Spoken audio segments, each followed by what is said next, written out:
everything retweeted, so we can go. Here we go. Hello, everybody, Hello. and welcome to another episode of Learn with Jason. Today on the show, we have Samuel Snopko. Thank you so much for being here today. Hi, everybody. Thank you also for the invitation. I'm looking forward to it. Yeah, this is going to be great. I'm really excited to just kind of see what you've been working on. I feel like you're doing some really cool stuff. We had a chance to chat about it on another show where we actually made this plan. So yes, I'm very excited to kind of take a look and dig in. But before we start with that, let's talk a little bit about you. So for those who are not familiar with your work, could you give a little bit of a background on yourself? Yeah, definitely. I can give a little bit background. Stop me if I'm talking too much or too long, because sometimes this happens to me. So basically, I'm like I would say I'm quite new in the developer relations officially, but I was always in the communities and stuff. And so my backgrounds are that I studied IT. I was basically knew that I want to build a not website. I wanted to build a games from 15, but never get to that. I get to the boring stuff of software analytics. Then my future wife decided to move to Germany. So I went with her, and as I didn't know the good language, I had to switch. So I switched to the web development. That was like 6 years ago, approximately. And I have to say, it's much more fun than the software analyst because you see the result. You really can build something and see the results, what they are doing and changing. And then I was like doing a lot of stuff, mostly I would say like CSS guru. I was really in love with CSS.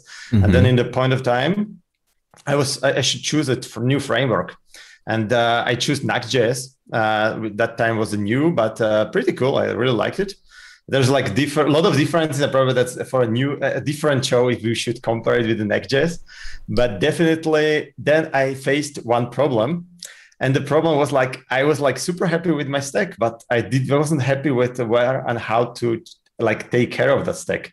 And then I was looking for all the CMSs out there. And I was really trying, I was like 2017. I was trying different stuff, all the big players right now. And I find out Storyblok somehow. And what was crazy about the Storyblok is like, that was the first time I write to support channels to somebody like, hey, I have this crazy idea that could you like fix this little stuff? And then just also, yeah, that's a good idea. And next day it was like deployed. And I was like, what is going on? And that was like how I found basically my future stack, so Storyblok and Next.js. And then kids happened. So we moved back to the homeland, and now I'm living in Austria.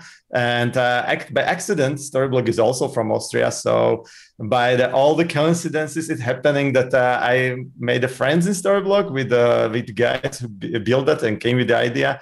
And now we are working together to make the headless world and change the landscape of the CMS, I would say. Nice. So that's my story.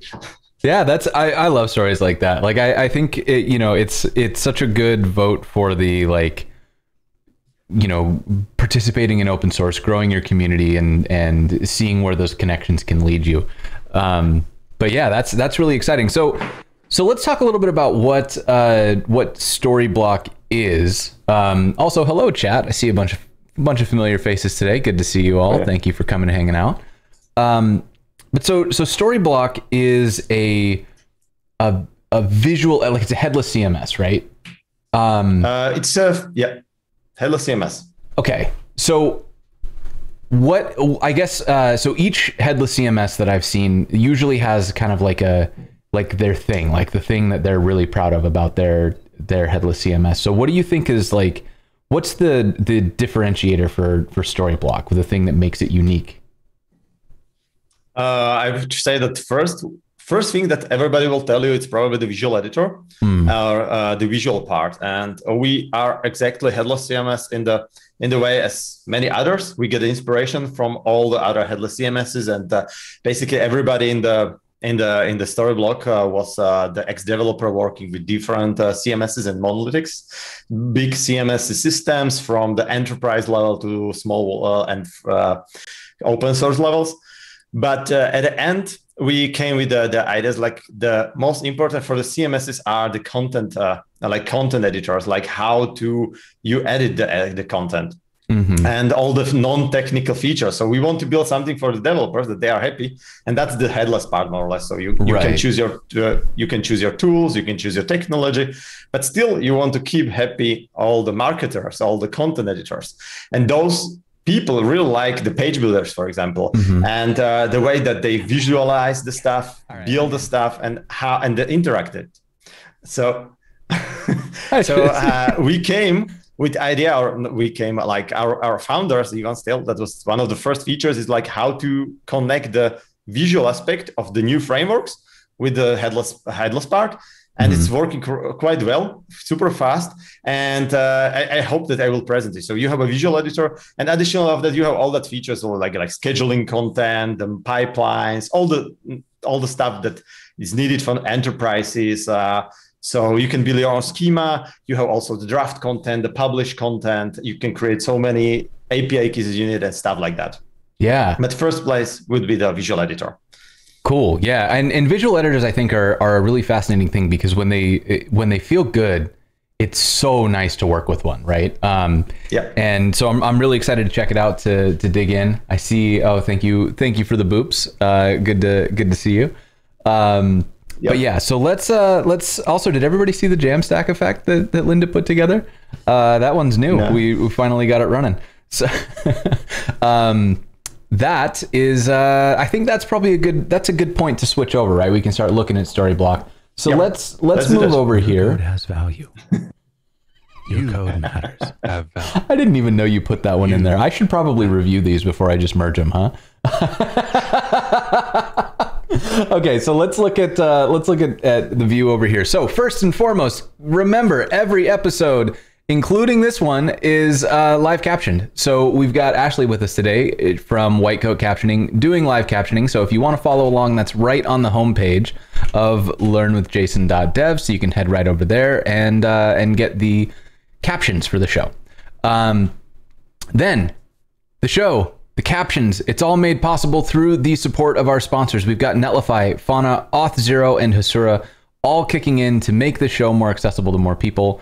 It means a lot to me. Thank you so much for your support. And keep in mind, when you're over there looking at the captions, that you can click on any of these to go check out the sponsors. Also, while you're checking out things on the internet, make sure you go and follow Samuel on Twitter.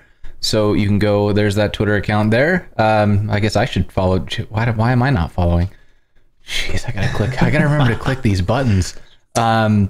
Yeah, go and do that. Ring that bell, all that stuff. Do the thing. Smash that like button. And we're gonna be working with Storyblok today. Yep. Okay. So I'm ready. I'm excited here. Let's take a look. If this just worked. It's gonna just work. So there's like. So I don't know, like, should I tell you what you should do first, or do you want to experience the stuff alone? No, let's, I mean, normally, so if I was doing this on my own, what I would do is I would kind of jump in and probably use this try Storyblok button and find out what happens. But so that people don't have to watch me read the docs, today you're going to be the onboarding experience and kind of guide me through how should we do this? What's the happy path so that we can show that experience for everybody. So, if I am going to take my first steps, what should I do first as a Storyblok noob?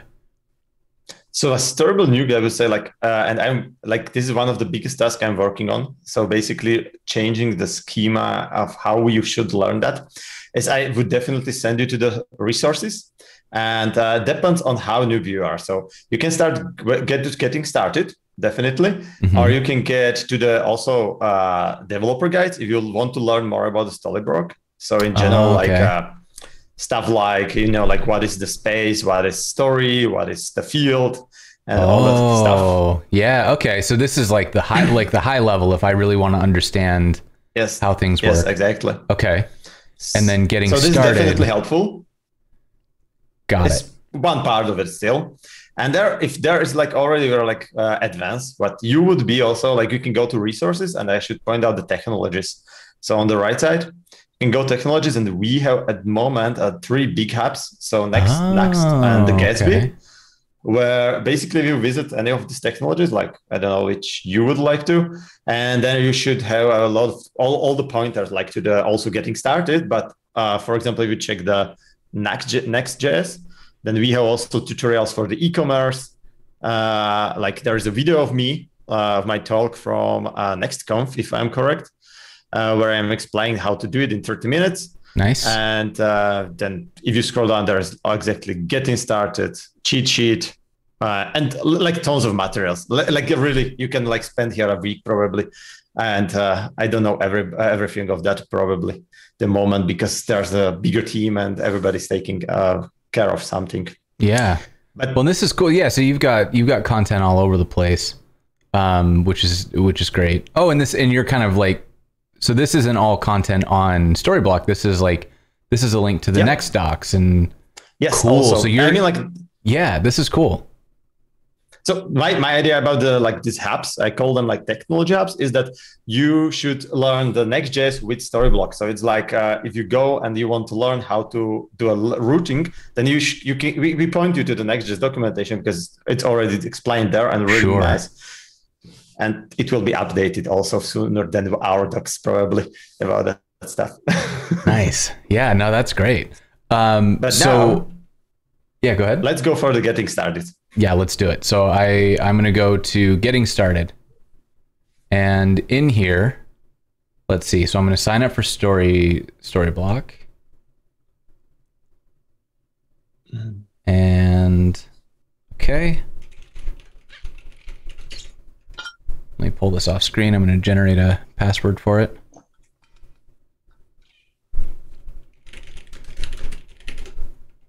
I will check the chat.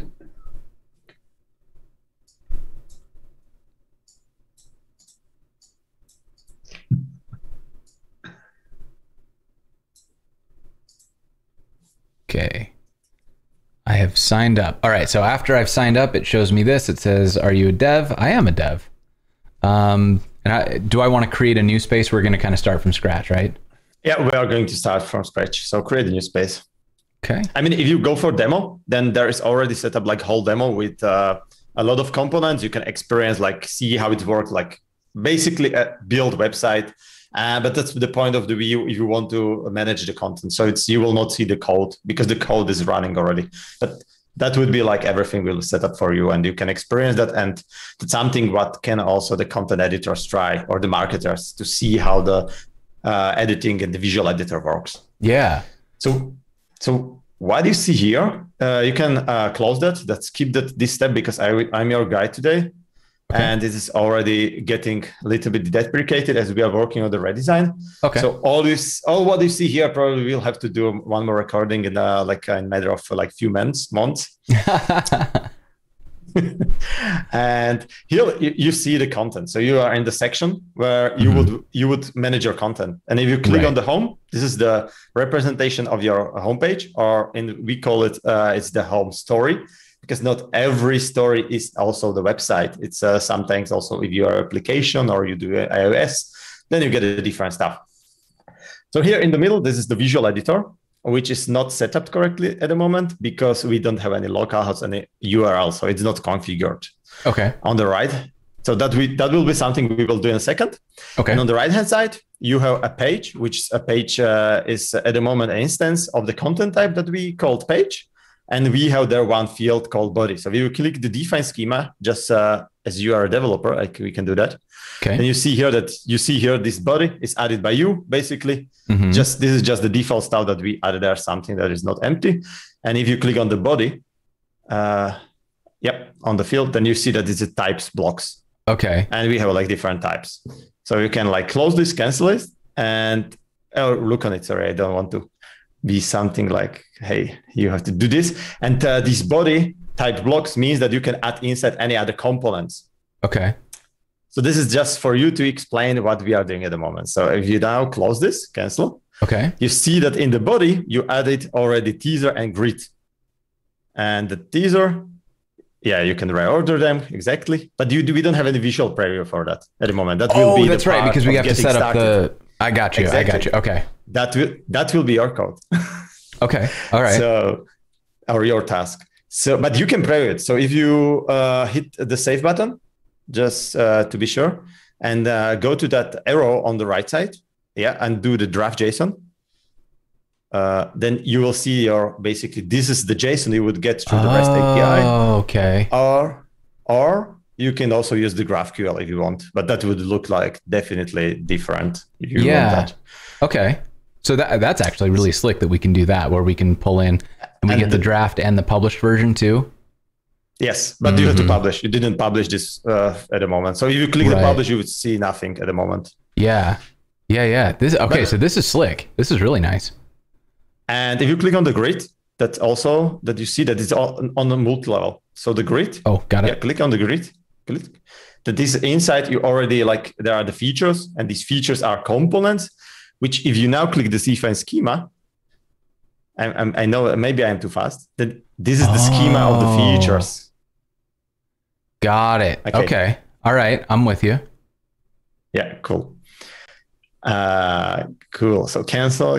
So at the moment, that's more or less what you can do. You could save, you could do publish, and if you would have a webhook, then that is basically what to do, like usually the headless CMS. You can even hide the visual editor. So if you go for that 2 arrows in the, yes, exactly that. Then this is usually what you get as a headless CMS.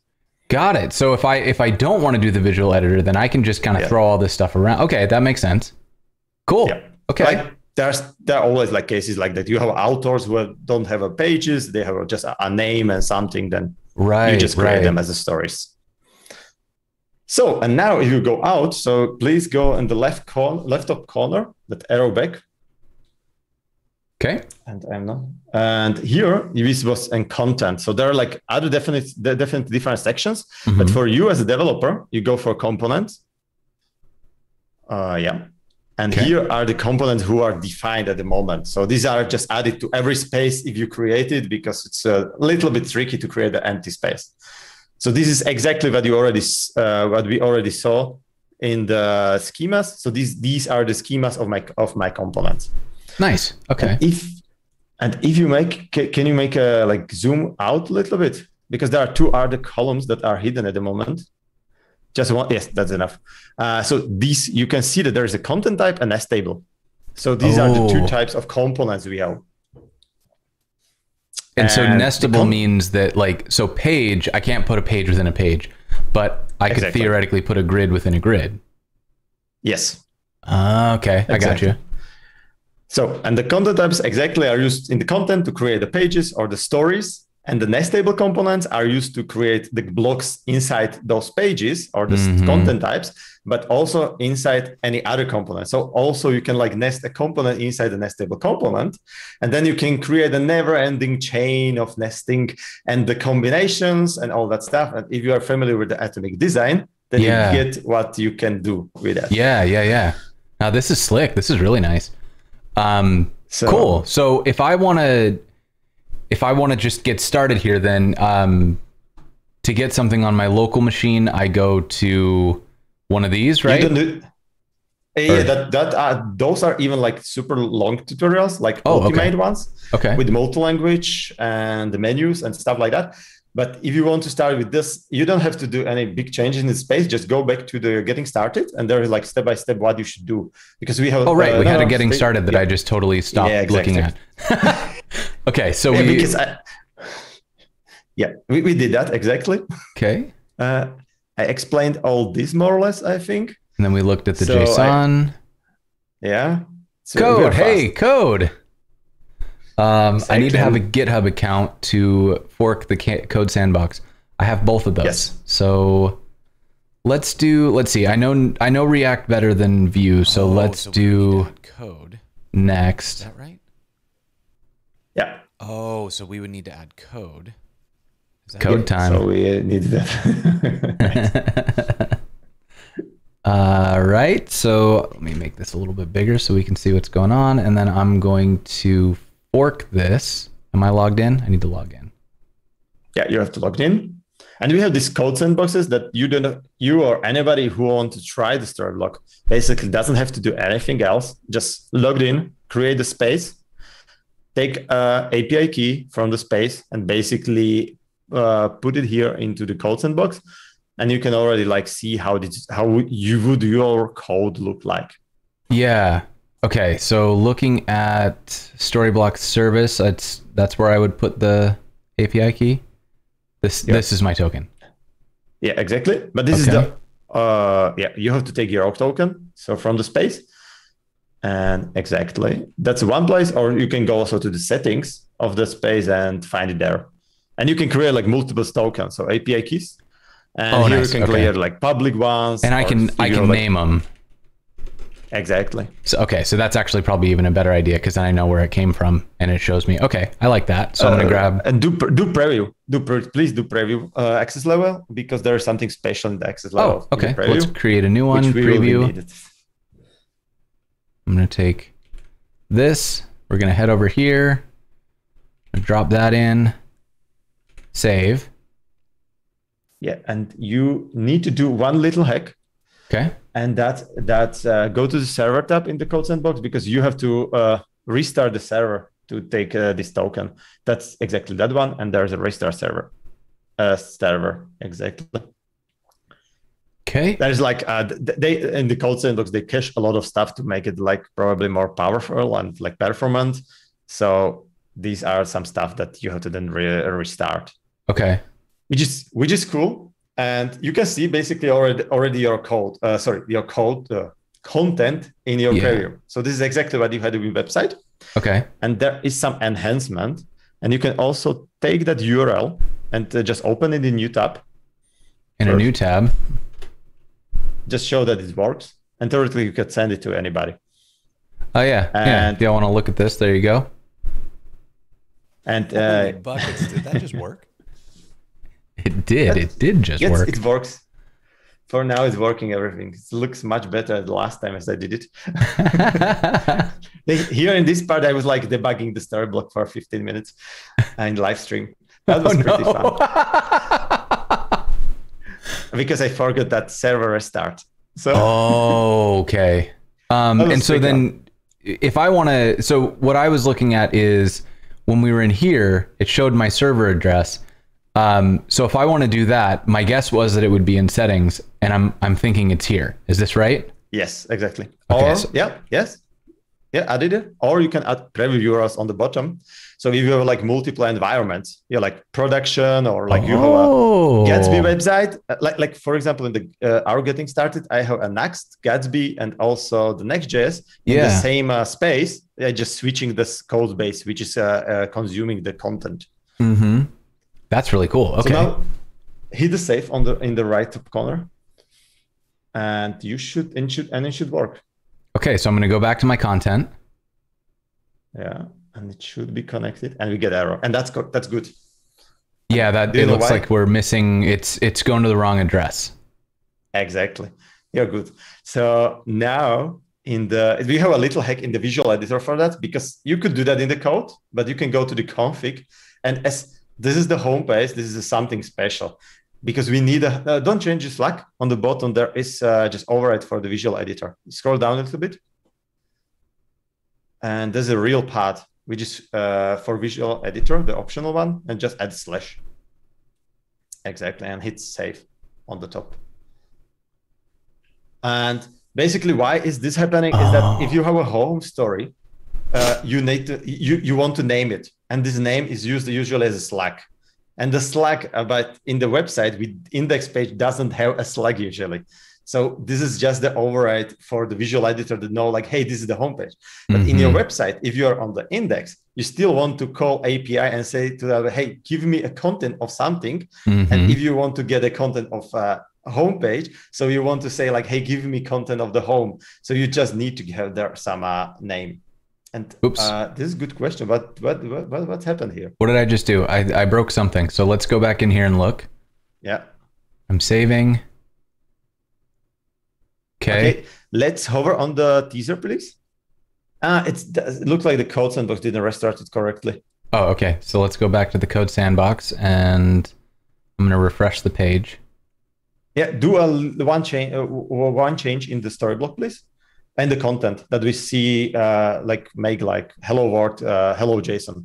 Change this hello. You have to click on the right-hand side at the moment, but this will be. Oh, I got you. I understand. So I'm going in here, and then I'm going to change this.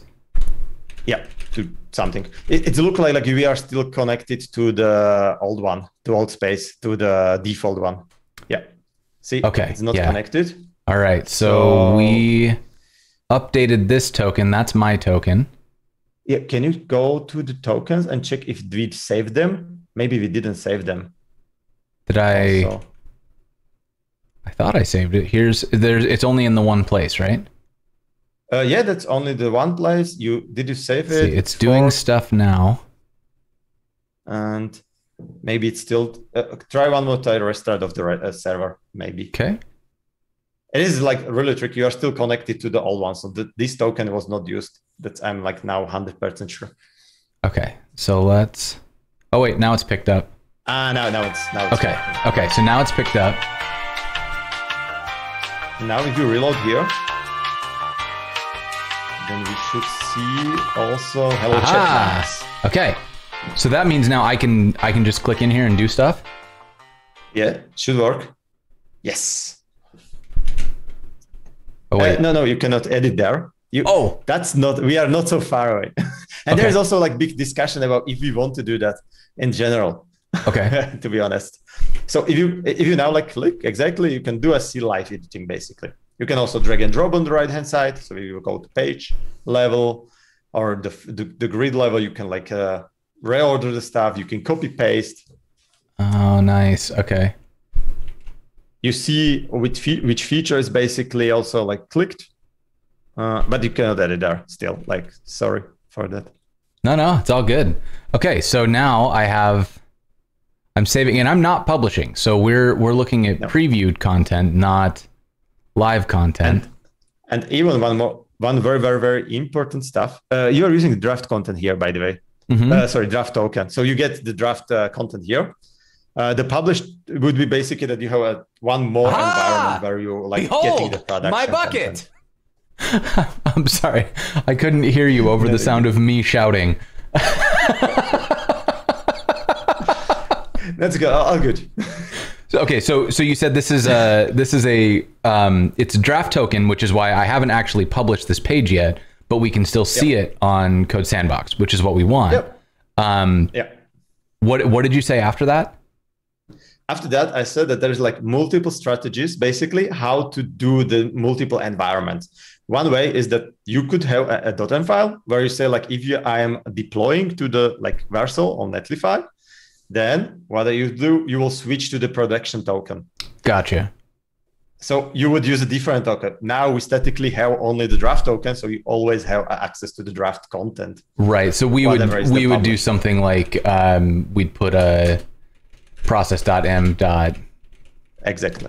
Storyblok token, and then based on the environment, we could choose the one that's right. Exactly. Okay. Cool. That makes sense. Yeah. Absolutely. All right. But what you can do right now, for example, is if you go back to the Storyblok. Back to Storyblok. Yeah. So you can start, for example, the reordering. So if you go to page level or the grid level, you can like drag and drop, and you see the live preview. And even you could really nice. Like also try the different breakpoints at the moment.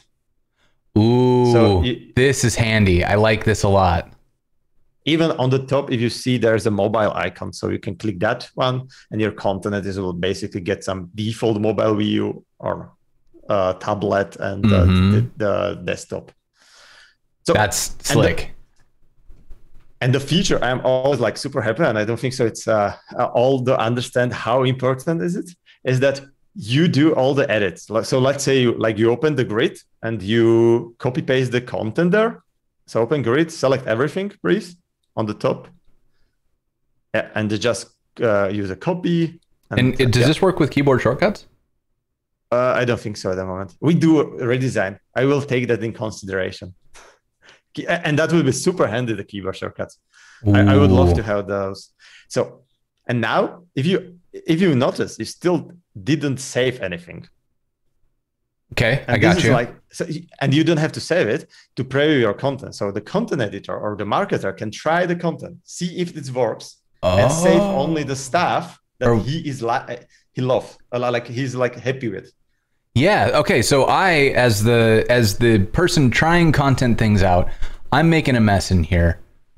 But Exactly. even our preview site hasn't updated yet. No. So when I save, exactly, it will update. Yes, here you have to reload because there is not connected the live reload. Right. So we've got it saved there, and we can see our content, but it's still not published. So this still isn't on the live site. This is on like the preview site that I can share with the team. Yeah. Okay. Yeah. I'm with you. And why I'm saying that is that there is this circle arrow next to your icon. So JSON, that JA on the left. Here. This one, and that's the version. So if you click it, you see all the versions you created as you saved, and you can go back in the time very quickly. I like that. That's really nice. So, and I feel like this is so powerful for all the content that is marketed. They can like try and experiment, and like you have like just a few basic components here. But if you create like tons of like next commerce, for example, you create an e-commerce site. You have there all those sections you can use and put on the website, and then you just experiment. And if you are happy, then you save it and you send it to the boss. Hey, are you happy with it? Can we publish it? And then of course you can have all the default stuff like the workflows, pipelines, publishing the content in the future and stuff like that. So. Yeah, and this is like something that I can see that's really handy here is like a feature that I live by at my job is when we are working on content, multiple people are going to edit this content, right? We get suggestions from, like I work on the developer experience team, but then we've got the marketing team, and then we've got the engineering team and the product team. And as we're working on an article or a press release, each team is going to go in and make some kind of change. And so being able to look and see like, oh, okay, so here's the change that I made. This is what actually changed. And then the marketing team, I can see what they did, and then I can see what product did. And we can kind of individually go back and say like, this change though, I think I'm going to push back on because, but I don't have to reread the whole 1,500 word announcement every time. I can just see what changed. That in and of itself is just an ultra valuable thing to have that honestly I miss in a lot of content management systems because it's not there. Yeah, no, that's super handy. So, and now like you probably get the basics. And there are like tons of other stuff from like I don't know, like create a new components. Like if you want, you can create a very quickly something new. So at the moment you have a feature grid and teaser. Yeah, so what's a feature? I'm just going to put something else in here and just say. Okay, I know what we should do. What we should explain is like, how does it work? So what is happening right now? And to understand that helps also to people is like this individual editor, that's an iframe, where is a website, basically our code sandbox. On the right-hand side is the content editor. And between there is a JavaScript Bridge, basically, which is built by the Storyblok team and takes care of that. Every time you do something in the content editor, we trigger an event that you can catch in the Next.js. Okay. In this case, or the Next, or the Gatsby, etc., etc. Like even with PHP, it's possible to do. Okay. So when I actually look at this, is there so like this stuff I see we've got the editor, and so I'm listening for Storyblok events. I can just kind of check for that sort of stuff. Yeah. Okay. Cool. Exactly. And this is like all code you need to set up. Like this is on the beginning. We have a 5 minutes tutorial for the Next.js because this is a little bit older version of the Next.js, and we have already better one, but I didn't want to confuse you with that. Sure. As in the Next.js, there are like how it's called, the hooks. So we did it already with the hooks, and it's a little bit cleaner, but I didn't have a time to update it to getting started. So I recommend to check that out. So it's Storyblok 5 minutes tutorial to Next.js. I will send that in the URL in a moment in the chat. And then if you check the code out, and then go to the page. Yes, pages. Okay. And there's the index.js. And here we are building the components. So usually the components in the Next.js are like almost one-to-one to the Storyblok components, not always. But here you can see that we expecting that there is a Storyblok service, which is basically asking for the home statically. And this is something what you also do dynamically. So here for this demo, I just have it like statically. I was asked for the whole page, but this is something you would get from the Slack using the routing. So if I get, and I know that I'm in the context of the website, for example, article/article number 1, then this will be replaced by article number 1. And then you will get that content from the Storyblok. Okay. And then what I did here, which is quite interesting, is like if you go to the go to the bottom, because we are in the next and not next. So here I am sending the content of the story to the page component. So basically I'm creating like a waterfall where I'm sending the content down to the stream.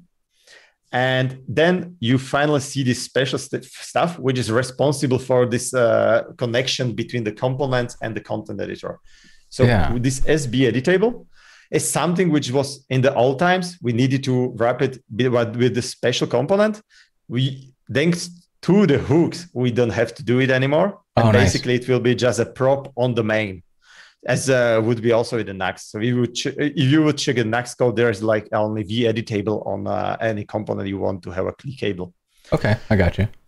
Okay, so then this takes us into component block with a key. And that comes out of index. Yeah. All right. And the index at the moment here, it's just a list of all my components I registered in the Next.js. So if you go now, and there is even we created a placeholder in this getting started. So if you go to the Storyblok now and create a random new component, you should get the placeholder up and running.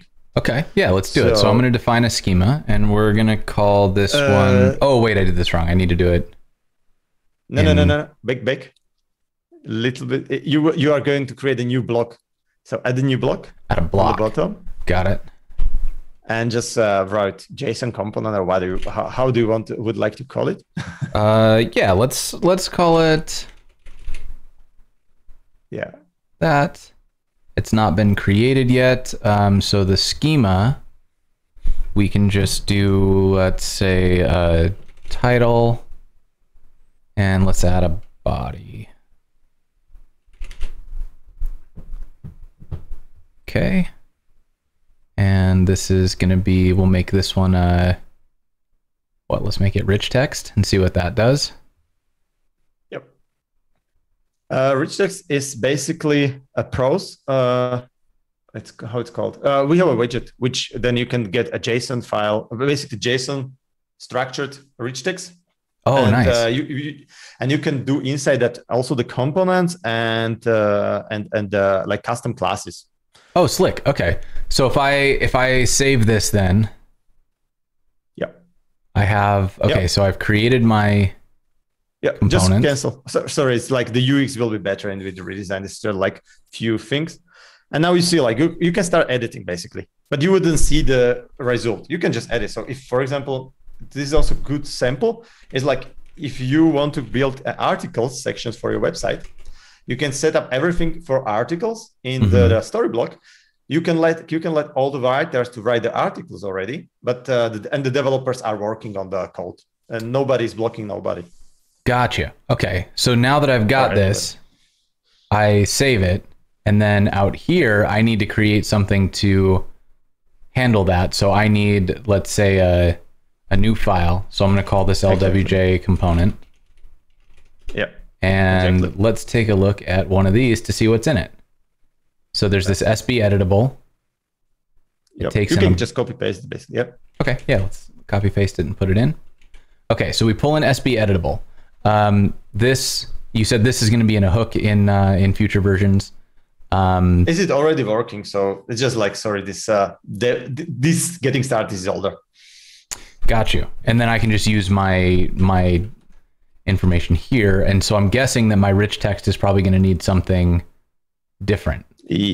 Yes, that will your rich text would need a renderer, but we have a renderer also, like default renderer there. I just don't know how to call it. I can check the code for that. If you give me a second, but you can render just the content of it. Just render the content of that property. Okay. And prep exactly. You will see what you will get, and then you can write your own. Do block dot rich. Oh yeah, body. You're right. Okay. And rename that, please, because you call it feature. You need to change that to. Oh yeah. Okay, also. so LWJ component, and gotta export that as well. Whoops.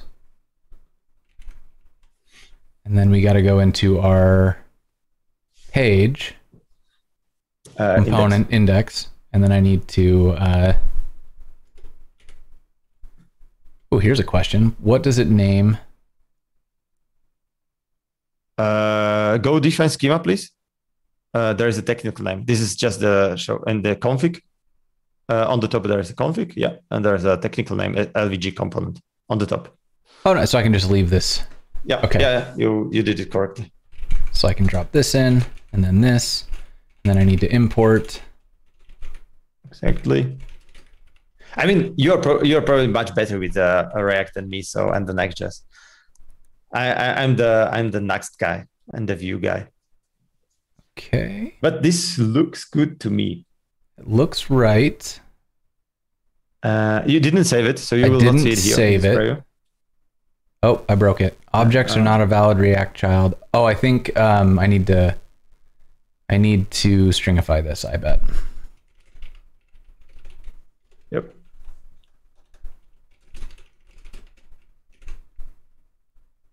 Okay. There it is. Yeah. Okay. Great. So now we have blocks, like a rich text block. So a sort of like AST-ish definition or a content definition here. So we get a doc, we get a paragraph, we get the content. Buckets. Did that just work? That's slick. I mean, we are using the open source project for that also. I don't know the name from it right now. And we have like multiple renderer already. There is a Storyblok rich text renderer by one of our ambassadors who did it. So you could like just install it and be able and use it. Yeah. This one here? Yes, exactly. Storyblok rich text React renderer. Exactly. So if you would use this one, it should work. All right. So let's get that installed in here. Where is it? Where are my packages? Am I looking right at this? I always forget how this works. To be honest, I use the GitHub for that to install it. So I don't know where is the console now and how to install. The package JSON is. It's got to be in here, right? Like it's. Oh, here, dependencies. Yeah. Add dependency. Yeah. Storyblok. Cool. I will learn something new also. So we've got the renderer. So then I need to look at how it works. So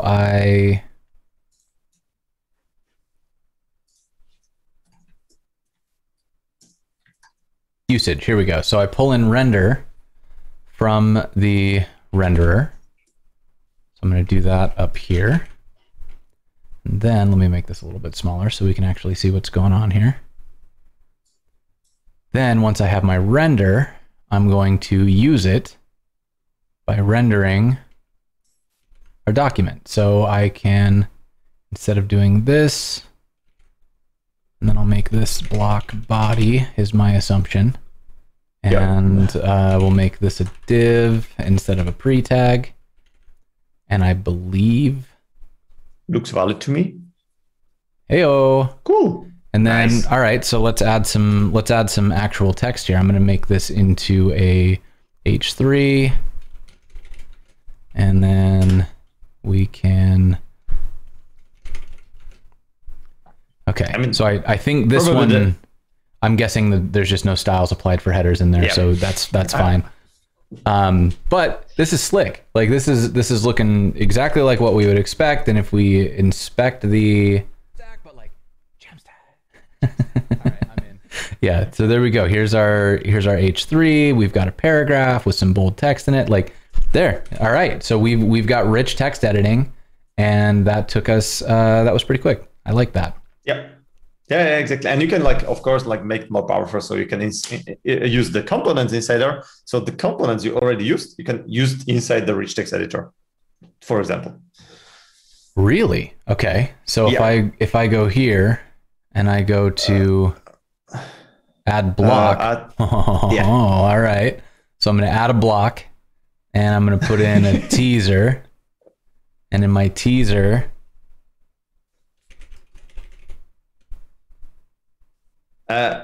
but you have to check the documentation how to also tell what he should render right now. I don't think so. It will render by default. So Storyblok rich text blocks. No. Go to the rich text editor. This one. We already have. Yeah, exactly. Yeah. Advanced usage. Okay, so we've got block resolvers. Exactly. And for let's see. Yeah. Block resolve. Oh, I understand what's happening. Okay. So so for these then, I would want my default block resolver. How would this work? We would we're getting buried. It's fun. Cassidy's here. I didn't even have to look at the chat to know that it was Cassidy. Hello. Chaos. Okay. So, all right. So if we're in here, then what we can do up at the top is we can say, like if I have a function or no, how do I want to do this? I've got my render, right? And then this. To be honest, I didn't try it, so you're now and like more experienced than me. Document, and then it's an object with our default block. Okay, so I can throw a default block in here, and then that's going to get the name, and the name was the name was like the type of the thing, and then okay, so then what we could do is we can just respond with any code. But what I think we can do here is I think we can go into the way that it's done in Page here, and we can import the index. I was thinking we could import component. Yeah, it should be. I just need to look how. Maybe. Let's see how this works. I have. No. It's like go up one sample up. Go back to the top of the rich text reservoir and then go this one. Or like you just send their props. So this is the my component. It's like my component from my component / component is what they are sending inside. So basically the same thing that we did with the index. Okay, so we would get the block. Or no, that's not right. It would be props. No. So we're doing component and then props? It's not the default block resolvers. It's block resolvers. So where's the code from? Wouldn't we want so instead of having to set each one though, I think we would be able to okay. I don't know. Let's find out. Let's see what this does when we try it. Yeah, do one. Let's do one first, and then do the dynamic one. Okay, so I have. You didn't save it. Still. Oh, here it goes. In Storyblok. I didn't save it in Storyblok. That is true. So you don't see there. Cannot read property component of undefined. Okay, so the props that we get out of the rich text don't line up the way that we want them to, which means we're going to have to do these specifically. So we need what did we use? The feature? Teaser. And so the teaser is a teaser component. Or I guess I can do Yes. Component block.component is teaser. You can import teaser.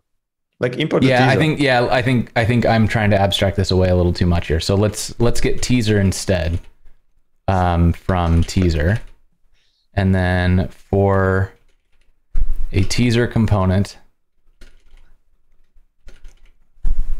You want to do exactly props teaser and send props. Exactly that. And this and no, stop. One more thing. The property is called block resolvers. You're missing one. block resolvers. Got it. Okay. So I'm going to do this.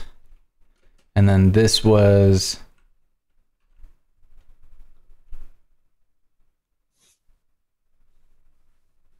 Okay. So I just need to nest it one level deep here. Oops. Okay, so theoretically speaking, look at it, or did that work? What? Not read property headline of undefined. No. Okay, so what I think is happening is I think it doesn't like, there's a level of nesting that we don't have. So what I'm going to do for now is I'm going to try this instead. So we're going to take our teaser with our props and we're just going to stringify it and see what's in there. Yep.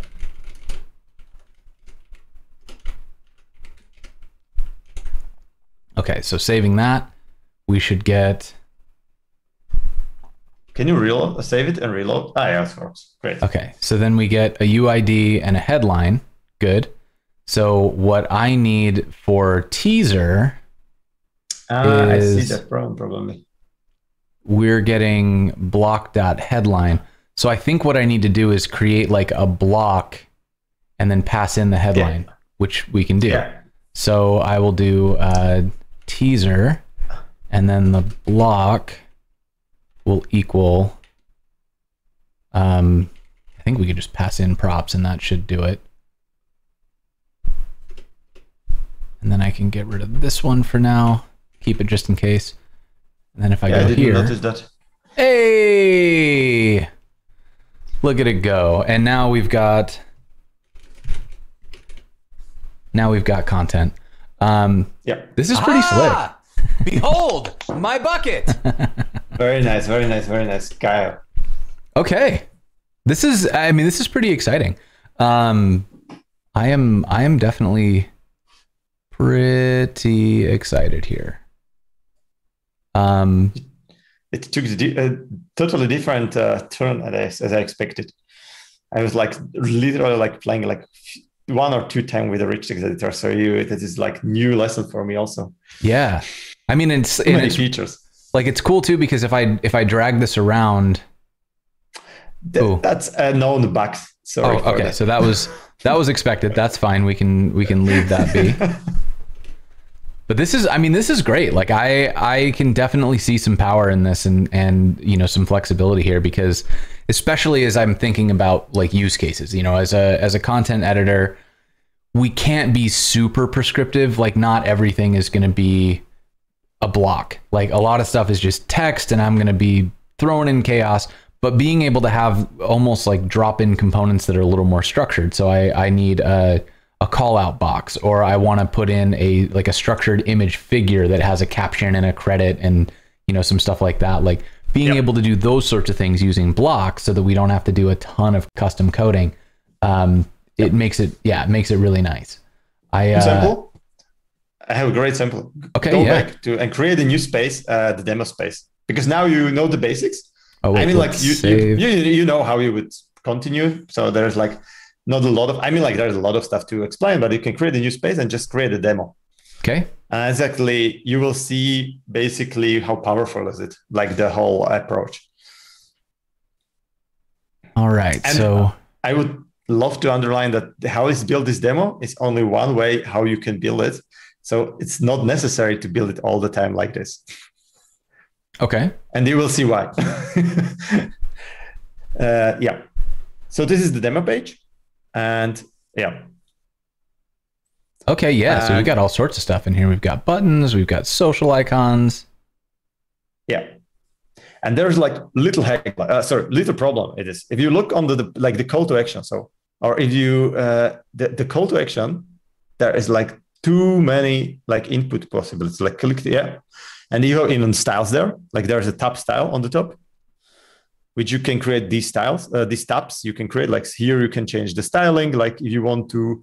I mean, this is exactly your like source code, like your Next.js or Next.js or PHP or whatever is consuming, and according to this, it's rendering the stuff. And you click on the button. The good sample is, could you in this visual preview click on the button, please?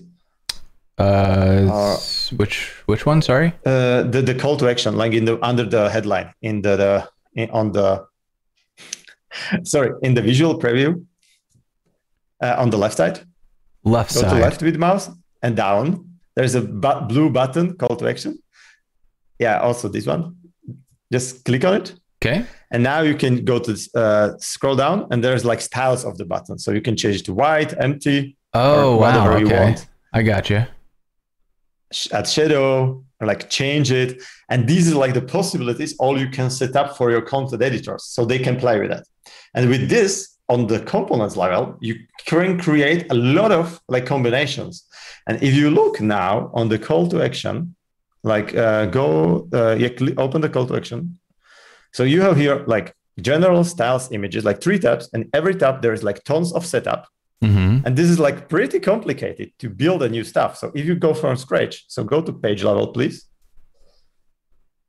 No, stay here. Just go to the highest level, like of the components in the components. So this page level. Yeah, gotcha. Sorry. And add a new block. So instead of creating like the empty call to action, we came also with idea to have a preset. So you have a call to action, and you can create all these versions with dummy content or lorem ipsum content. Basically, so if you click, you already have the component like this, and you will change only like the stuff you need. This is really slick, yeah. Nice, 2 columns, good. Call to action with and the this is like image. Just how it's built this demo, of course. Yeah, this is cool though. So the way that this is set up though is it's kind of putting us in a position to, like, as we have new demands for the way that we would put together, say, like marketing landing pages, we can set up blocks, and then as those needs evolve, we can create new types of blocks, but those add to the library. So over time, the marketing team can, they get more and more options, then that library grows so that they have fewer and fewer things that they need to ask for active development time. They get more and more empowered without getting outside of the structure or anything. Hello, Luke. Thank you for the sub. Yeah, I get it. I can see the power of this approach, right? Is we're setting people up to kind of co-author things where you're not blocked as a content editor if the front end of the site isn't built. You can sort of see things, at least in a data structure, and you're not blocked on the front end because the front end can be built kind of in tandem. And so, you could hard code things, and then once you're ready, you wrap it in the SB editable, or the hook, and say, hook this up to Storyblok, and then it'll just go from there. So this is really, I get it. Like I can definitely see the power of this approach, and and I like that. This you can do also with the pages. So if you go back and want to create a new page in the demo, so leave the page or the story and just create a new entry. Like you can take the content, how it looks like here. Okay. And here you can like just create a JSON page. And, we can nest it if we want, but we won't. So let's. It's you choose now the content type page, and if you check the presets. Okay. Yeah, these are all the content types we created for this space, of course, or defined.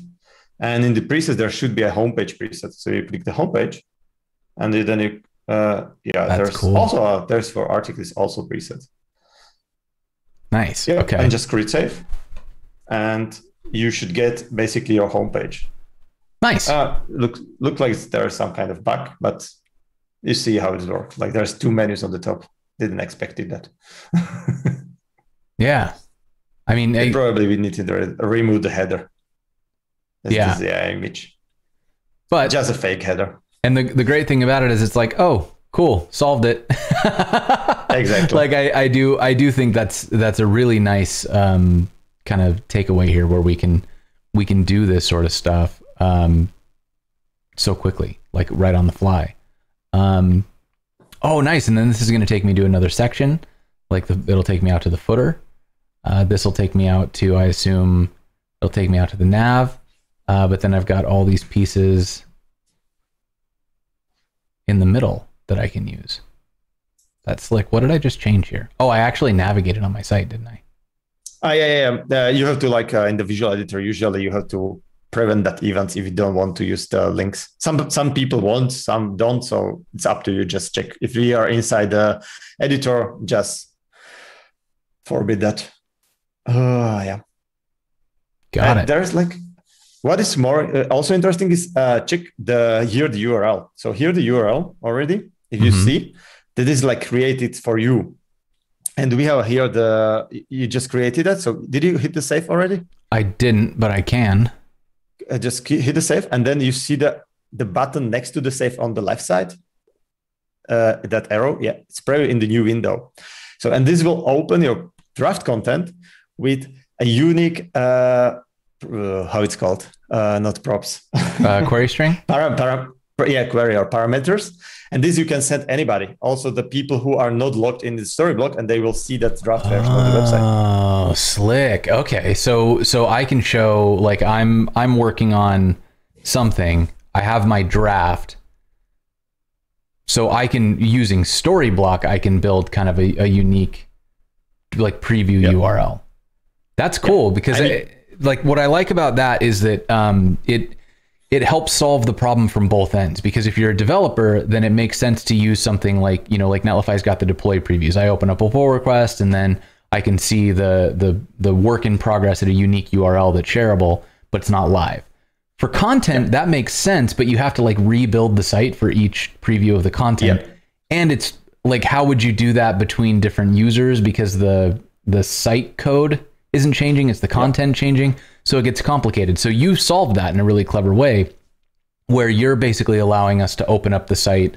And does this query string, I assume, is it's like identifying stuff that the Storyblok editable picks up? Yeah, exactly. Cool. Something like, exactly. And this is something like usually for my setup or my personal website, I usually have a Netlify where it's like my production. And then I have also one Netlify project where it's only running the development. And in the production, I have a statically built website with Next. And in the development, I have a website which is basically in the local host, like the dev mode or how it's called it. So the same thing that what you run in the local host. And that has something that I have like for my draft content that you can review in the live.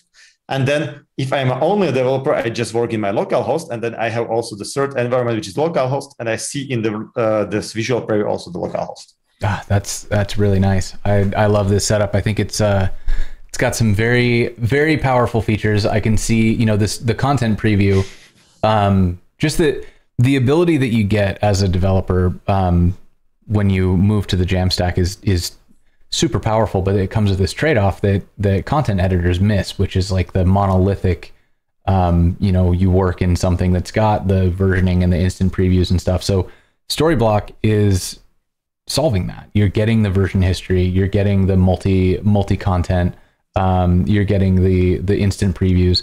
So that is all very very powerful stuff. Like, super excited about it. Okay.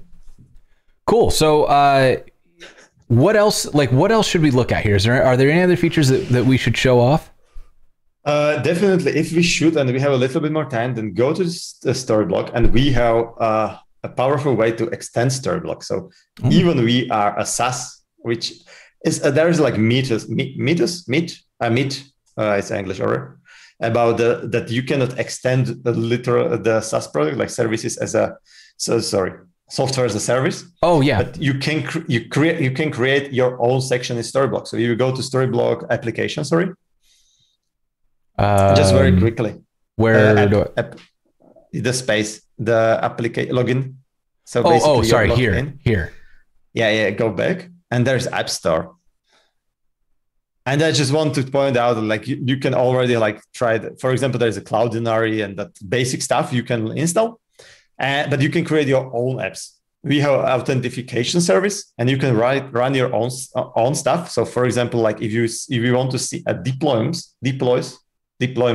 from the Netlify in the Storyblok, you can very easily like create your own app, or we are already building that. So you don't have to build this one. That should come soon. So if you install the activities, so go please to the all and find the activities. The apps on the top, all activities. Yeah, one down, exactly. Just hit the install, please, on the left side. And then it was added on the left menu on the bottom. And then you see all the activities what happen in the Storyblok. Mm-hmm. And you can create application like this as you want, because we have also the management API. And everything what we did today is also possible to do using the CLI and the management API, basically. So you can build your own stuff. And we have customers who basically build their own CLI, where they just create like, hey, I want to create a new component with these properties, and it will create a new component in their next code, also in the Storyblok, and push everything. And it's like a matter of seconds. Nice. Yeah. And then you can create also your custom field types and stuff like that, and the tools. So it's like a lot of ways to like explore, also to connect with the e-commerce solutions we have already and the e-commerce plugins. So it's working great with the Nextcommerce or the View Storefront, if you heard about, which is also cool. Yeah. Very cool. So yeah, I'm a big fan. I'm working for Storyblok, but still I'm a big fan. Yeah, no, it's clearly there's a lot that can be done here. I'm always excited to hear about CLIs and kind of APIs and stuff. So if I want to learn about those, I go. Everything is in resources right now. Yep. Resources, APIs. Exactly. Okay. Cool. So here's where you would learn about those. So we'll drop those in the chat if you want to check it out. So there's a question in the chat about the JavaScript bridge. So when you deploy to production, is that code loaded, or is that like the editable stuff? Is that kind of stripped away in a production build? No. That's why we have a draft version and the published version. There is also, if you check the JSON, then in the draft version is added a special stuff for that connection, and the published version is basically clean up code, and there's only the necessary stuff. And so it's also draft, like Oh, there's a lot. Let's look at one that's simpler. So I'm going to go to this other space that we created, and my first space, look at content. Here's our home page. So I'm going to look at the draft content. So we've got there's the edit table. If you look inside, there's literally the edit table should be a few times. Yeah. Okay. So we can see that. Here's the editable stuff. All right. So now let me publish it, and let's look at the published. And I can already see that it's smaller, and we lost a bunch of that extra content. So effectively, in published content, the Storyblok JavaScript is doing a lot less work. Yeah. Okay. And we have also like on the cache is set up for on our side, the CDNs, and also even our integration. Like if you go for React Storyblok integration, that integration, that NPM package has also like some kind of caching already inside. Okay. Great. Cool. And then Tony asked, is Storyblok bootstrapped, or do y'all have a VC backing? Yeah, I wanted to also answer that. We were like a standalone company till end of the last year when we get the first round, the seed round. Oh, nice. And then now, and this February, beginning of the February, we announced the first round. So basically, we have like 2 VCs or like multiple VCs at the moment, but still fully in the control of our founders and on the best way to make it bigger and better. Nice. Well, I mean, you're working on some cool stuff. Congratulations on getting some funding. And I think I can send an article about that also. Oh yeah. Drop that in the chat. We can include it. All right. So I think, I feel like we've gotten, it's always good news when we're ahead of schedule, right? But I think we were able to set up a space. We were able to set up a site. We were able to kind of try things out. And actually looking at this now, because I published this, I should be able to, when I reload the page, see all this new content. Look at that great stuff. So how cool is it that all just works? So that, yeah, I mean, it's really, really slick that's all doing what we want. You know, this is some pretty powerful stuff. So I think, let me grab this link so I don't lose it. Make sure it shows up in the show notes. Here is that. There you go. Series A. Always cool to get a Series A. So Samuel, where should somebody go if they want to learn more about Storyblok? Like where do you recommend somebody goes if they want to start their own journey here? Just send a link. I'm super proud also. So to start, go for resources always, and getting started, which we did together, is like great start, definitely. And then if you check all the technology hubs, so if you go to technologies, we have these three literally detailed technologies. Like if you open the Next.js, which I'm super proud because like it's I'm like big ambassador of it. Like on the top, the first three are getting started, create a multi-language website, and the next module. So this is like everything you need. But if you go down, we have tons of material. So there's like basic topics about the Next and the Storyblok. Mm-hmm. Then we have advanced topics, like literally how to do a shops. Then this is the 7 parts blog, how to build a view DOS. So view DOS is a blog from a friend of mine also, and he just we built together this 7-part tutorial how to build your own view DOS blog.